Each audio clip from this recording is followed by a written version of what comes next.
Hello everyone, welcome to today's plan with me. For today's kit, for this week's kit even, I'm using a kit from Hello Petite paper. I want to say it's called Hot Cocoa, something like that, but I'll pop it in the description anyway. This is my first Hello Petite paper kit that I have used, and oh my goodness, I loved it. I am obsessed with the colours, the florals. The format actually worked surprisingly well for me. I was a bit worried when I sort of saw, the amount of half boxes and not really a variety of shapes and things, but actually I really enjoyed planning with it. The deco was really delicate. The paper quality in that is lovely. I know from some of the icons that I've bought before, I was a little bit worried that the paper was going to be the same paper for that, but it's not. I used the Panda Bird Design date cover strips in this section. I will absolutely be purchasing more of those. I am obsessed, immediately obsessed. If anything has made this planner worth it, it's those stickers. To be able to use them and not have a big fat black line running through them, and to use them in transparent matte as well, and to be able to kind of have the florals in behind is just lush. Absolutely love the date cover section here, and I had to do barely anything, minimal work for maximum payoff. That's what we're all here for.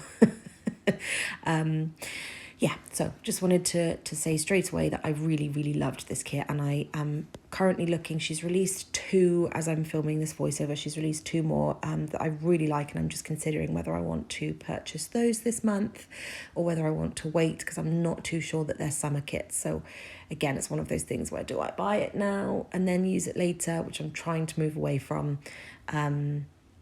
But we'll see, because I actually think the florals in this and the uniqueness of this kit, it's so feminine. I love my feminine, dainty, sort of pink kits. And this one was no different.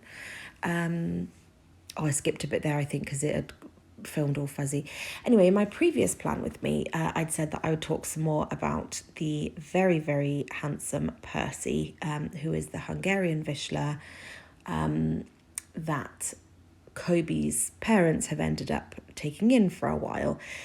So previously in my last plan with me, I'd explained that the owners had him for 3 days and decided that it was too much for them and they couldn't handle it. So he's ended up being at Kobe's parents, and they are the most wonderful people. I could never go through a puppy stage again unless circumstances were very, very different and I wasn't working and I could devote my whole time to being a puppy mum, and I could, sleep next to them downstairs to get them settled and focus on toilet training and have my eyes on them all the time. I just couldn't handle the stress of that again. I cried all the time when Wendy was a puppy because I didn't know if she was happy.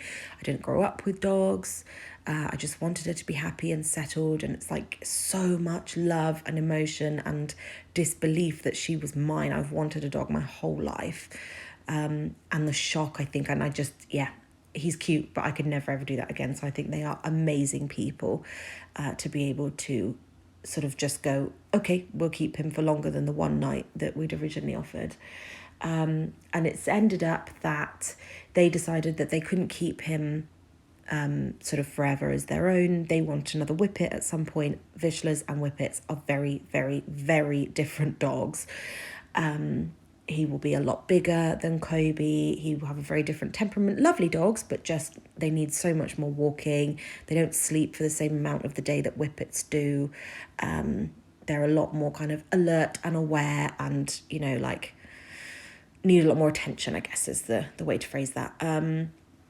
So in a wonderful turn of events, Kobe's grandparents have said that they would like to take him in. So he'll still be close. When he's a bit older, we'll get to go on walks with him and they'll have a great time, the three of them. They really will have some wonderful walks. But it's nice that he'll be staying close to home, but that there's not pressure on him to stay with Kobe. So they're going to train him up a bit first so that they're not sort of handing him over and going, here you go. Which again is very, very lovely of them, but is sort of the best possible outcome everyone could hope for in a situation where they were sort of shocked by how hard work it is having a dog. And, if anyone out there is currently looking at getting a dog, thinking of getting a dog, seriously, I cannot say enough how hard it is. Emotionally, physically, because you do not get a lot of sleep. in certainly the first couple of weeks, but for the first few months you've got to be up doing the toilet trips. Wendy has an especially weak bladder, bless her, so we are having to take her out more than perhaps other people would take out their dogs.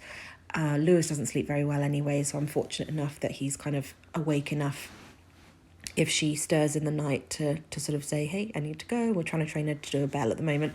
Sorry, I got caught off guard by a rogue cough there.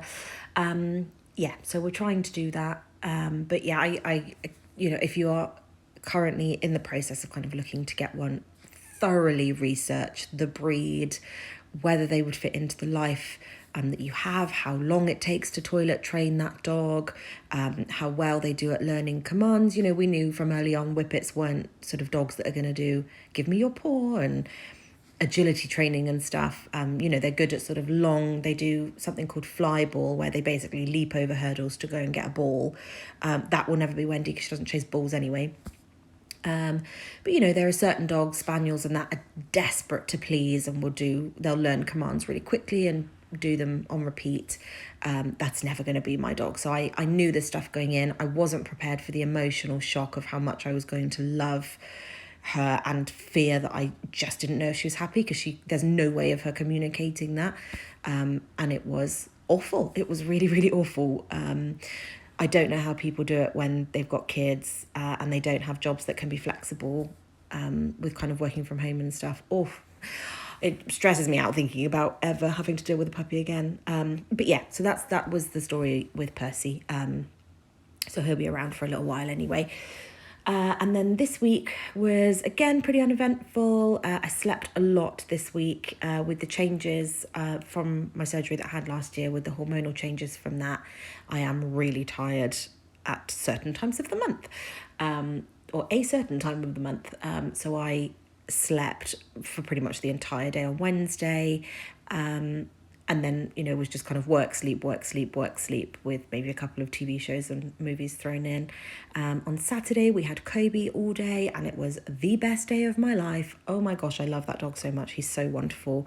We went to a Whippet meetup, so they had a nice run with some friends, and then I took them off to a woodland, and they just had the best time sniffing, chasing each other, picking up sticks and things. I mean, they said hi to everyone, which is very embarrassing when you don't want them to go over to every single person, but they're very friendly dogs. And then they slept all afternoon and all evening, and I sat with them and I watched a couple of shows on BBC One, one of the Michael McIntyre, Big Night In or something, but anyway, it's a stand-up show, and they just slept next to me all afternoon and all evening, and it was wonderful. So as far as weekends go, really wonderful weekend. But as far as weeks go, very uneventful from Monday to Friday. So yeah, this is the finished spread. I hope you enjoyed this plan with me. Like I said, I absolutely loved using this kit, and I can't wait to use more from Hello Petite paper. And I'll see you in the next video.